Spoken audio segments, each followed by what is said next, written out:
Did you ever hear of Banshee? No, I didn't. My brother professes that he heard of Banshee. No way. Death, Banshees and the Afterlife. We talk all things Halloween on Happy Headers. Yes, I love Halloween. I like that. I think it just is the most exciting time of the year. The kids love getting dressed up and going out trick-or-treating. Yeah, the origins of Halloween were much more sinister and dark and evil. Halloween, if you don't know, Halloween originated in Ireland. It was a Celtic festival, and the Hill of Ward is where it actually all began. Halloween nowadays, because when Irish people moved to the States, took Halloween with them, but it's metamorphosized into a much more sanitized thing. You know, this trick-or-treating thing. I mean, that's pretty innocent. It's lovely. That goes back to, do you know these stories you heard as a kid, like encounters with leprechauns? Oh, stop! Right. And leprechauns again, they become very Americanized things, that this stereotypical thing. But an encounter with a leprechaun was never a good thing originally, because a leprechaun, little bastard, was trying to trick you out. He was trying to get the better of you. Sometimes offering you 3 wishes, setting you up. Yeah. And it never turned out. The leprechaun always won. It never turned out good for you. Yeah.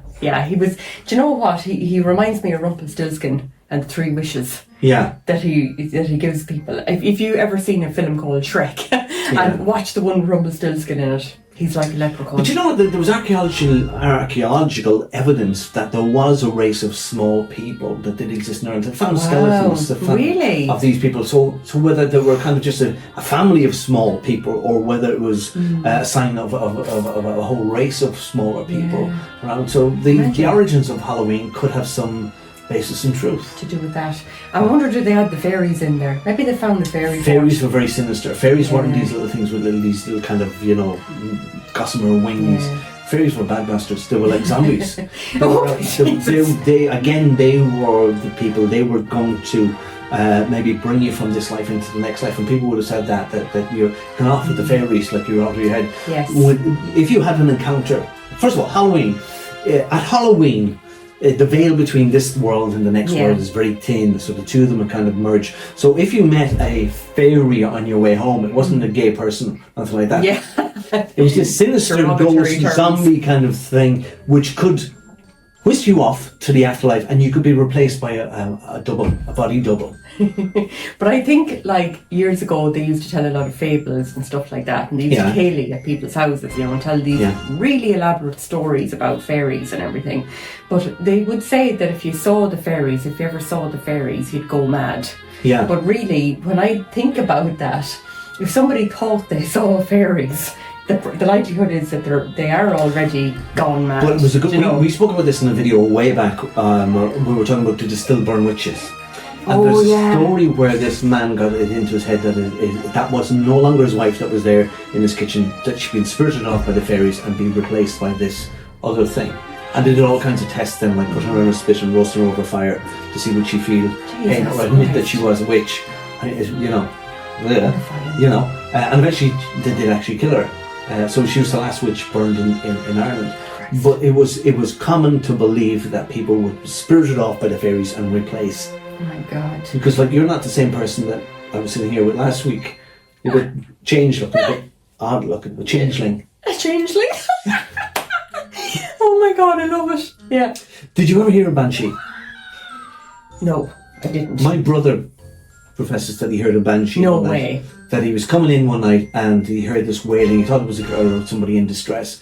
And he looked into a neighbour's garden. There was a hedge around us. He looked and he saw this old woman in the garden, grey hair, combing her hair and wailing. Oh and my it God. scared the bejesus. Now he was drinking at the time.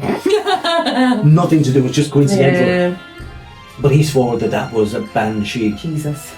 Wow, that's mad. Yeah, my uncle professes that he heard the Banshee as well the night before my grandmother died, I think it was, or my grandfather. I can't remember which one. But, and said that the Banshee follows certain families, like O's or Macs. But most people in Ireland... Oh my God, that's so funny, because my mother's maiden name is O'Rourke. Okay. There's a funny one. But you see, most, like Mac means son of. And O means you were the grandson of. Oh. So most Irish names can be converted to O or Mac anyways. Yeah, probably, yeah. But this Banshee, she was like a cross between a kind of a witch and a woman. Which not my ideal relationship. But she was the omen of death, though, for God's sake. Yes. And why is she only in Ireland? Like. I'm sure other cultures have like the old hag that lived in the forest or this kind of thing, but the banshee. I love when people refer to women as old hags. That just really gets me going, Paul. Really? I fucking love that. It'll bring out your inner banshee. Yeah, you're going to see her now in a minute. You're like a good banshee. Oh, wait till you see me. Yeah, but Halloween happens to come at the end of the year. Well, it comes when winter is happening. And it is a metaphor for death of the year.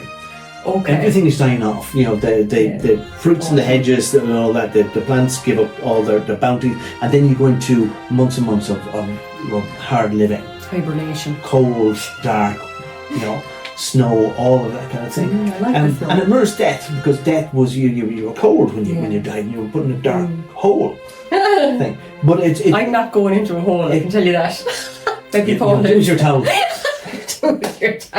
I'm going to be burnt. As a witch. We can have that as a video for next week if you'd like that for next week. Comment. So it allowed people to come to some accommodation as to what death was. It's a coping strategy. It allows people to understand what death was and what happened afterwards. Because most traditions and cultures don't believe that death is the end. That there's something more. After either modern ones you go to heaven and all of that kind of thing after paradise. But finally, that you could be in this land with fairies or goblins, or you could be a ghost, a tausha, coming back, haunting. Interesting. Yeah. But a lot of people do believe in the afterlife, though. They believe that this isn't the end, you go on somewhere else. But I think, well, if you are buried in the ground, for example, then other life grows from you, because energy doesn't die. That's a scientific fact. Energy lives in all, through all, is everlasting. It's infinite. It keeps going forever. So whatever energy is in us or leaves our body, it obviously goes somewhere into something else. So whether that's growing new trees or grass or... You'd be handy at growing trees, wouldn't you? No, I suppose they don't burn you. Well, you could make potash. You're exasperating, Paul. We are the Happy Hedges. Talk to you soon.